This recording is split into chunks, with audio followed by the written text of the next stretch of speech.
This is called Bring It Forth. It's for Emily Dickinson. The wind is offing the branches. I'm too dumb to speak. There's something inside that says, bring it forth. There's the piece that wants to see some bloodied thing. There's the piece that wants to stare out until it sees nothing, until it sees everything. And the piece that wants to be seen. There's the piece that blisters in the light. Bring it forth. All the damaged princesses, every maligned pea. Shake out the blankets, the blanks, the tanked and the tranked. Bring it forth, invisible cur that bites me so, that bites me so.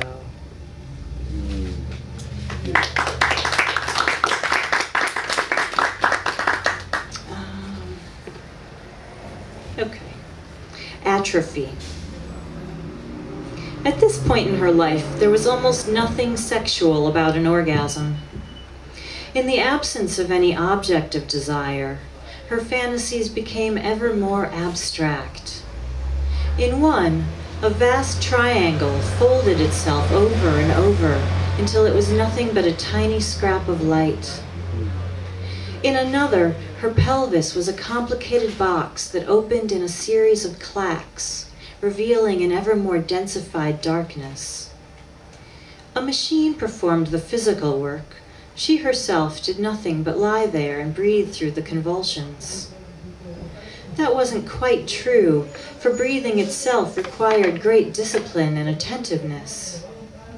In a sense, it was the hardest work she'd ever done, for the breath would often capsize and get tangled in little side eddies, and she'd have to reel it back in carefully and guide it back in the direction of the orgasm.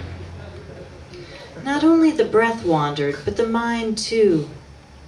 Sometimes she found herself thinking about her mother dying, and about all the homes that would need to be found for her cats, or about herself dying, and all the junk that would need to be sorted through, and who would do that? It took tremendous effort to turn her mind away from these concerns, and instead to focus on the white triangle, the pelvis, the breath.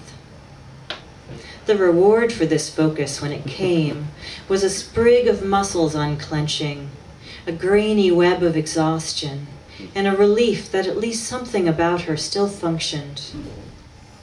If and when a sense of sex entered the work, it was in the form of a disembodied protuberance. A finger or phallus would appear out of nowhere and fly into one of her holes at the precise moment she required it. No more.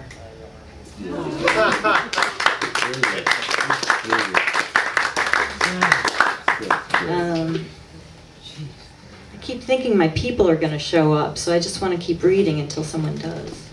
Do it. Not that you all aren't my people. I hope you feel it. Can I be your person? Please, be, well, of course. This is called Cow Hearts. You'll all be my people after this. I was a large prostitute in a small town, mostly ignored by the town, but occasionally singled out for ridicule or sex. My halter top and cutoffs were like the ribbons on a prize cow who doesn't know what beef is. Only I did know, I do know. That's part of what you have to learn when you're whoring, where to put everything else you know for when you might need it. Otherwise it gets in the way. One night I went grocery shopping. My hunger was of a shape that wasn't matching up with the boxes of food on the shelves. Why would anyone want to eat something stackable, I wondered. Up at the front, the store guard was alert to my presence. I was like a full moon rolling down the cookie aisle. "Ma'am," he said, "ma'am," as I tried to leave. "We think you may have something in there." His gestures were unpracticed and flabby. Maybe he was new at this. A woman's purse is a very private place, I warned him. We stood near the coffin cooler that held bags and blocks of ice next to the doors that led out into the warm, pulsing night. There was a moment when I could have just run. The moment stretched out and died, and I turned toward the guard. I laid my purse on the coffin and opened it.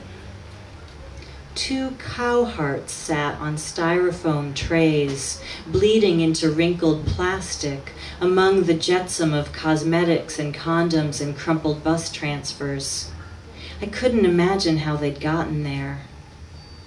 "You shouldn't go shopping when you're hungry, ma'am," he said, taking my elbow and leading me away from the sliding doors broadcasting warmth and into the cold, fluorescent heart of the store, the manager's office. There, he showed me images of myself on the camera, and I saw how my belly sagged against the lip of the meat cooler as I bent in to caress the packages. I also saw the shape of my mouth, a red emblem glowing in the flickering black and white monitor, and knew he saw it too. I understood that this was his pornography, and he was sharing it with me. Such trust, such generosity is possible between members of the species. The cow heart sat on a desk, softening. The room felt a little less cold, and I knew he would let me go in a little while. Wow.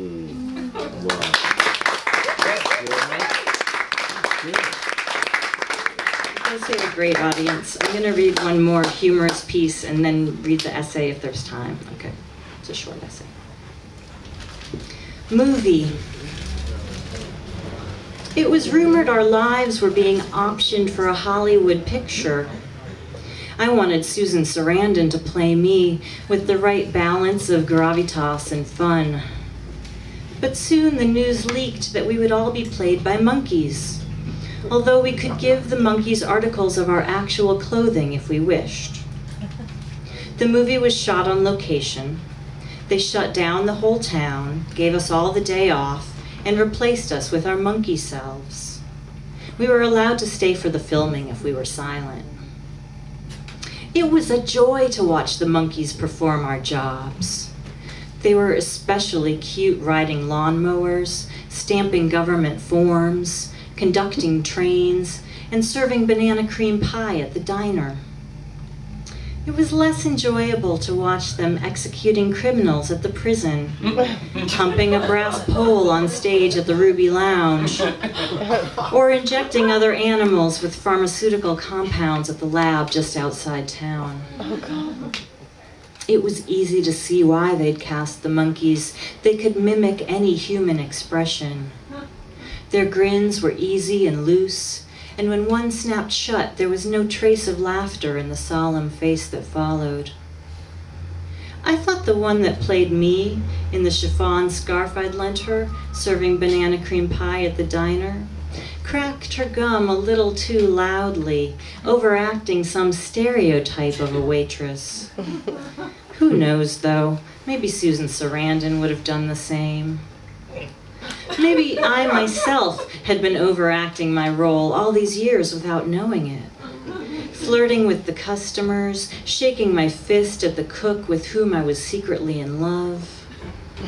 Was I even a smoker, or did it just look good with the uniform? I arrived home from the shoot to find the cook in my bed. He didn't know I loved him, only that I would agree to a quick fuck from time to time. "You're so resistant," he murmured this time. Am I?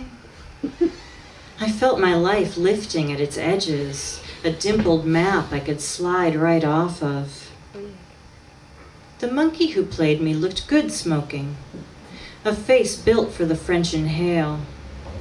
They filmed her out by the dumpsters watching the sunset, so cheesy and appalling, but I watched that scene over and over.